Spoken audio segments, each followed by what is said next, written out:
Canvas of Votes and Proclamation. Kaya po, ganun kalakas ang kalooban ko na sabihin na maaaring sana matapos na namin ang lahat by tomorrow sa ating canvassing. Tapos na rin po lahat sila ngayong araw na ito, wala na po, and therefore, yan po ngayon ay kinakailangan na yung isang munisipyo ngayon, kinakailangan isama na sa Provincial Board of Canvassers, and then yung Provincial Board ay kinakailangan isama na ipadala dito sa atin sa National Board of Canvassers. Ganun po kasi ang canvassing, hindi ka pwede magpadala ng incomplete canvas ng PBOC kung hindi kompleto ang lahat ng canvas ng lahat ng munisipyo doon sa munisipyo, sa mga munisipyo na yan. Yung overseas voting natin, inabot ng more or less, kasi hindi namin ano yung exact figures kasi nga po, doon po kasi na makikita yung mismong doon sa mismong canvas. So siguro po makikihintay na lang ng konti. Mahirap po kasi magbanggit ng something dahil po baka mapangunahan natin yung canvassing. Yun po yung sinasabi namin sa inyo. Yung pong canvassing, official na po ito.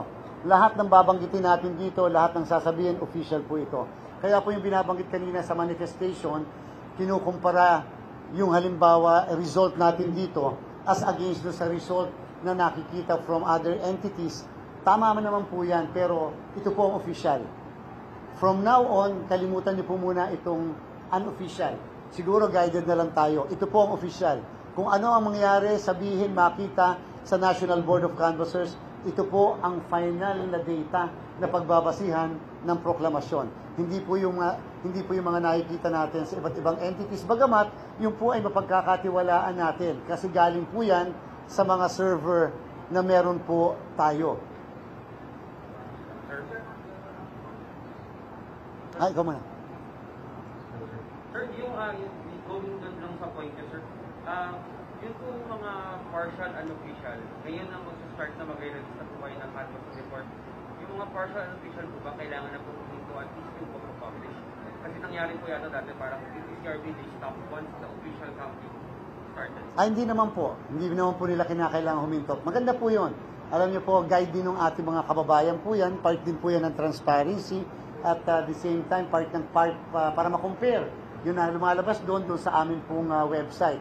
Kahapon po ay nakipag-ugnayan sa akin ng PPCRB. Sabi nila, Chair, hanggang kailan kayo titigil sa pagpapadala ng mismo mga results? Kung may mga natitira pang ilang presinto, sabi po namin, hanggang sa matapos ang canvassing. Siyempre nga po, nandun sila sa isang area and therefore kinakailangan ba sila mag-pack up na dahil o kinakailangan bang tuloy-tuloy pa. So sinabi